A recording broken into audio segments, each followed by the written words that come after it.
అందరికీ నమస్కారం. భారత పార్లమెంట్లో ఒక చిన్న ఆలోచన పెద్ద చట్టంగా ఎలా రూపుదిద్దుకుంటుంది, ఆ ప్రయాణం ఎంత ఆసక్తికరంగా ఉంటుందో ఈరోజు మనం చూడబోతున్నాం. ఒక బిల్ ప్రయాణాన్ని మనం ట్రాక్ చేద్దాం. అది ఎదుర్కొనే సవాళ్లు, దానిపై జరిగే చర్చలు, చివరికి అది ఎలా చట్టంగా మారుతుందో స్టెప్ బై స్టెప్ అర్థం చేసుకుందాం. సరే, మరి మొదలు పెడదామా? ఈ మొత్తం కథను మనం 4 భాగాలుగా చూద్దాం. ముందుగా ఈ నాటకం జరిగే వేదిక అంటే మన పార్లమెంటు గురించి తెలుసుకుందాం. ఆ తర్వాత మన కథానాయకుడు అంటే బిల్లు ప్రయాణం ఎలా ఉంటుందో చూద్దాం. మధ్యలో 2 సభల మధ్య గొడవొస్తే ఏం జరుగుతుందో తెలుసుకుందాం.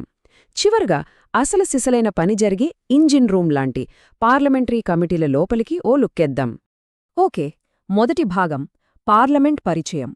అసలొక బిల్లు ప్రయాణం గురించి తెలుసుకునే ముందు ఆ ప్రయాణం ఎక్కడ జరుగుతుందో ఆ ప్రదేశం గురించి మనకొక ఐడియా ఉండాలి కదా. దాని భవిష్యత్తును నిర్ణయించే ఆ వ్యవస్థే మన పార్లమెంట్. మన భారత పార్లమెంట్లో 2 సభలు ఉంటాయి, అందరికీ తెలిసినవే, లోక్సభ, రాజ్యసభ. లోక్సభ అంటే హౌస్ ఆఫ్ ది పీపుల్, అంటే ప్రజలు నేరుగా ఎన్నుకున్న ప్రతినిధులు ఇక్కడ ఉంటారు. దీని పదవీకాలం 5 ఏళ్లే, అవసరమైతే రద్దు చేయొచ్చు. మరోవైపు రాజ్యసభ, ఇది కౌన్సిల్ ఆఫ్ స్టేట్స్, అంటే రాష్ట్రాల ప్రతినిధుల సభ. ఇది శాశ్వతమైనది, దీన్ని ఎవ్వరూ రద్దు చెయ్యలేరు. రాజ్యసభలో ఒక చాలా స్పెషల్ విషయముంది. అదేంటంటే కేవలం ఎన్నికైన వాళ్లే కాదు, రాష్ట్రపతిగారు స్వయంగా 12 మందిని నామినేట్ చేస్తారు. కళలు, సాహిత్యం, సైన్స్, సమాజసేవ లాంటి రంగాల్లో గొప్ప అనుభవం ఉన్నవాళ్లను నేరుగా సభలోకి తీసుకొస్తారన్నమాట. దీనివల్ల చట్టాలు చేసేటప్పుడు వారి విలువైన నాలెడ్జ్ కూడా ఉపయోగపడుతుంది. ఇక్కడ మనం ఒక ముఖ్యమైన పదం గురించి తెలుసుకోవాలి, ప్రోరోగేషన్. దీనికి అడ్జర్న్మెంట్కి తేడా ఉంది. అడ్జర్న్మెంట్ అంటే ఆ రోజుకి సభను తాత్కాలికంగా ఆపడం, ఒక చిన్న బ్రేక్ లాంటిది. కానీ ప్రోరోగేషన్ అంటే రాష్ట్రపతిగారు ఆ సెషన్నే పూర్తిగా ముగించడం, అంటే ఆ సెషన్ మళ్లీ మొదలవదన్నమాట. ఇక మన రెండో భాగానికి వచ్చేద్దాం. అదేంటంటే ఒక బిల్లు ప్రయాణం. ఒక చిన్న ప్రతిపాదనగా మొదలై దేశమంతా పాటించే చట్టంగా ఎలా మారుతుంది. ఇప్పుడు మన కథలో అస్సలైన హీరో ఎంట్రీ ఇస్తున్నాడు, అదే బిల్లు. ఈ ప్రయాణం చాలా సింపుల్గా కనిపిస్తుంది. మొదట ఒక సభలో బిల్లును ప్రవేశపెడతారు. అక్కడ పాస్ అయ్యాక రెండో సభకు వెళ్తుంది.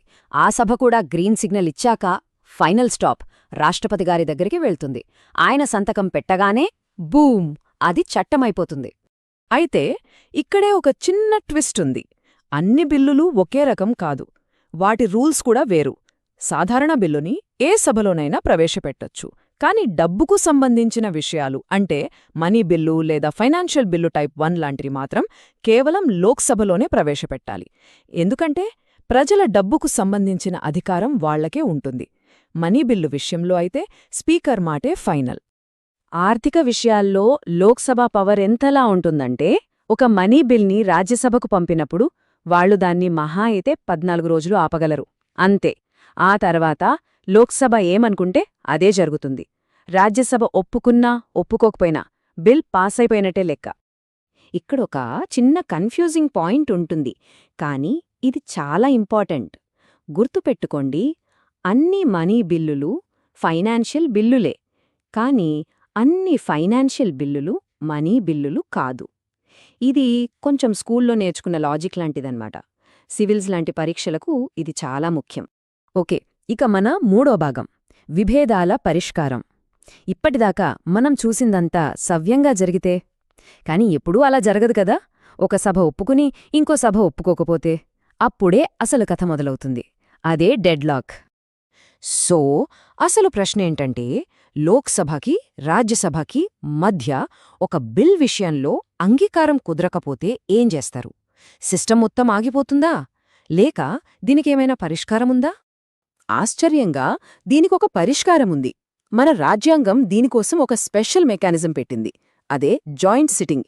అంటే ఒక సాధారణ బిల్లుపై ప్రతిష్టంభన ఏర్పడితే రాష్ట్రపతిగారు 2 సభల సభ్యులను ఒకే రూంలోకి పిలిచి ఓటింగ్ ద్వారా దాన్ని పరిష్కరిస్తారన్నమాట. ఇది చాలా శక్తివంతమైన సాధనం, కానీ చాలా అరుదుగా వాడతారు. అయితే ఈ జాయింట్ సిట్టింగ్కి కూడా కొన్ని రూల్స్ ఉన్నాయి. మొదటిది, దీనికి అధ్యక్షత వహించేది లోక్సభ స్పీకర్. రెండోది, ఇంకా ముఖ్యమైనది, ఈ జాయింట్ సిట్టింగ్ అనేది మనీ బిల్లులకి, రాజ్యాంగ సవరణ బిల్లులకి అస్సలు వర్తించదు. అంటే ఆ రెండు విషయాల్లో డెడ్లాక్కి ఛాన్సే లేదన్నమాట. రెండు సభలు దాటిన తర్వాత కూడా బిల్లుకి చివరి అగ్నిపరీక్ష ఉంటుంది. అదే రాష్ట్రపతి ఆమోదం. ఇక్కడ రాష్ట్రపతికి 3 ఆప్షన్స్ ఉంటాయి. ఒకటి, ఈ బిల్లు నాకు నచ్చలేదు అని చెప్పి పూర్తిగా తిరస్కరించడం, అదే అబ్సల్యూట్ వీటో. 2, ఇందులో కొన్ని మార్పులు చేయండి అని చెప్పి వెనక్కి పంపడం, అది సస్పెన్సివ్ వీటో. ఇక 3ది చాలా ఆసక్తికరంగా ఉంటుంది, పాకెట్ వీటో. అంటే బిల్లుపై అవునని చెప్పరు, కాదని చెప్పరు, దాన్ని అలా తమ దగ్గరే ఉంచుకుంటారు.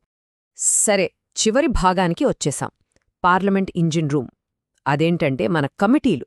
మనం బయట చూసే చర్చలు, గొడవల వెనక అసలు పని, అసలు చర్చ, ఆ వివరమైన పరిశీలన అంతా ఇక్కడే జరుగుతుంది. పదండి లోపలికెళ్ళి చూద్దాం.